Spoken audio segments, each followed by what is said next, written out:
తిన మరదల రిలేషన్షిప్ ఎలా ఉంటుందో తెలుసా? ఒకే స్కూల్లో చదువుకొని, ఒక దగ్గర ఉండి, హోంవర్క్స్ రాసుకొని, కొట్టుకొని, తిట్టుకొని, మళ్ళీ కలిసి ఉండి, మళ్ళీ లొల్లిలు పెట్టుకొని, మళ్ళీ కలవడం ఇవే రొటీన్‌గా ఉంటాయి. నేను మాత్రం మా మరదల్ని కాలేజ్ డుమ్మా కొట్టి మరి గుడికి తీసుకెళ్ళాను. మన వరంగల్‌లో భద్రకాళి టెంపుల్.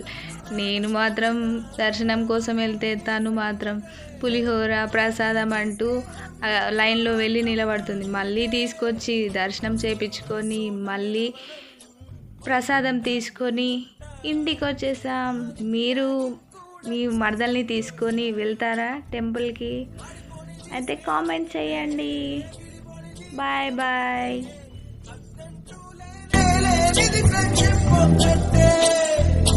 కష్టం వచ్చినా నష్టం వచ్చినా మారిపోయి ఫ్రెండ్ ఒకడే.